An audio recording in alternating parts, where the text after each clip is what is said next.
Okay, so let's get right into it. We've all seen the insane headlines, right? The shocking stories of cartel violence that are almost impossible to believe. But have you ever really stopped to ask why? Like, why has it gotten so public, so theatrical, so insanely brutal? Well, that's what we're going to get into today. We're going to explore the strategy behind the spectacle, how this violence morphed from a simple tool of control into a terrifying and weirdly sophisticated form of communication. Okay, picture this. It's January 8th, 2010 in Las Mocas, Mexico, and a note is found. It says, "Happy New Year, because this will be your last." And what it was found with? Well, it was something straight out of a horror movie. It perfectly sums up this whole new era of cartel messaging. The note was chilling, it was direct, and it was a statement left with the remains of a man named Hugo Hernandez, meant for everyone to see. So what happened here? Well, just a few days before, Hernandez was snatched by sicarios from the powerful Sinaloa cartel. He was tortured, dismembered, and his face was literally peeled off his skull. His body parts were then just dumped in plastic containers on a city street. But that final act? That was the real message. His face was stitched onto a soccer ball and left right near City Hall with that terrifying note. See, this wasn't just a murder. It was a performance. A sick, twisted piece of theater staged for one reason: to create the biggest psychological shockwave possible.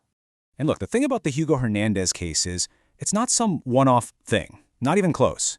This level of what's been called disgustingly creative violence is now a core part of the business model for Mexico's most powerful criminal groups. It's all part of a very deliberate, very calculated strategy. The goal? Instill absolute terror, show everyone who's boss, and build a brand that is feared all over the world. So let's look at how the biggest names in the game pulled this off. And a lot of the time, this cruelty is shockingly personal. Take the infamous leader of the Sinaloa cartel, El Chapo Guzman. He was notoriously hands-on. Court documents show him ordering a rival's teeth pulled out, then having a doctor revive the guy just so the torture could keep going.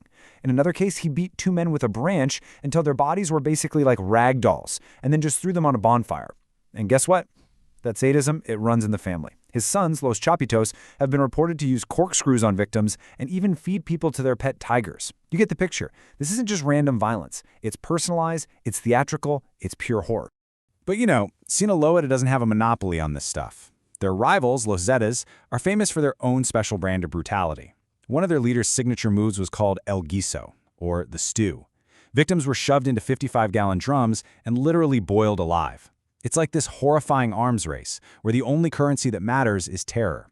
Each cartel has to be more brutal, more feared than the next.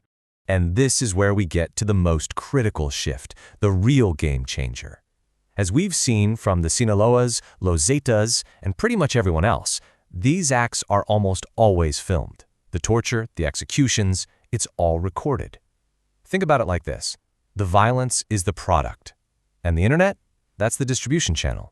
It's not just about taking out a rival anymore. It's about creating viral content that screams, "We are in charge" to the entire planet.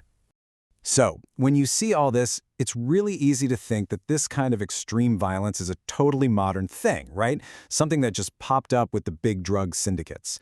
And the name that usually comes to mind is, of course, Pablo Escobar and his Medellin cartel in Colombia. I mean, they built an empire on violence. But the real story, where this stuff actually comes from, oh, it's way more complicated than you might think.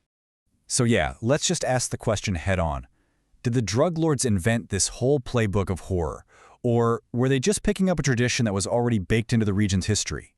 Okay, let's take a classic example, the Colombian necktie. You've probably heard of it. Throat is slit, tongue gets pulled through the opening, gruesome. And everyone, I mean everyone, connects it to Pablo Escobar. But the reality? It's not his invention at all. It was actually a common practice decades before him during a brutal civil war in Colombia called La Violencia. Escobar didn't invent it. He just inherited it.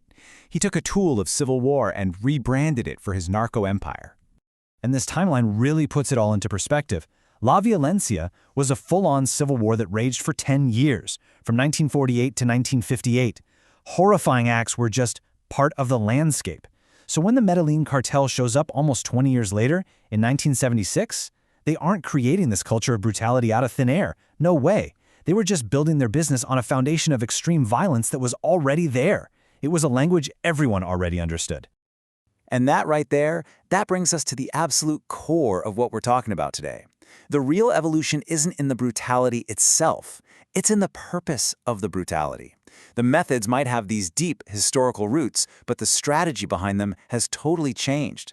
We've seen a move from a world where violence was about control to a world where violence is all about communication. And this is the distinction that changes everything. Back during La Violencia, the brutality was about physical control. The audience was local, your rivals, the town you were in. But for modern cartels, it's all psychological warfare. The methods are staged for cameras, and the audience is the entire world. I mean, think back to that soccer ball. You don't do that to kill one guy. You do that to terrorize millions. Yeah, this quote from a security expert, Dr. Robert Bunker, absolutely nails it. He calls it a sophisticated PR move. And he's right. The strategy is almost identical to what we've seen from terrorist groups like ISIS, who figured out that one horrifying video could have way more impact than winning on a battlefield. The cartels? They're running the exact same playbook. Okay, but a huge question remains. How does this happen? How can this level of insane, performative violence just happen, out in the open, with basically zero consequences? Well, the answer, as it so often does, lies within the system itself.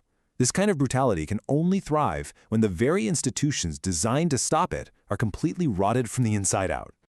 I mean, just look at this guy, Luis Cardenas Palomino.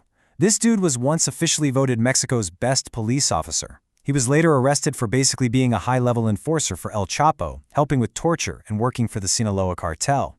So when your number one cop is secretly on the cartel's payroll, well, who's left to enforce the law? Nobody.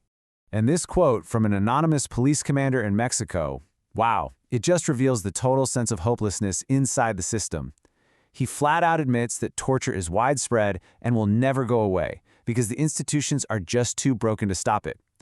This complete breakdown creates a power vacuum, and the cartels are more than happy to fill it, not just with guns, but with this very carefully crafted, very public fear. So that leaves us with a pretty uncomfortable question, doesn't it? If all this theatrical brutality is really just a sophisticated PR move designed for a global audience, what part do we play in all of this? When these horrific videos and stories spread across the internet, when they capture our attention and make us gasp, are we actually helping the cartels achieve their ultimate goal? It's a really chilling thought, right?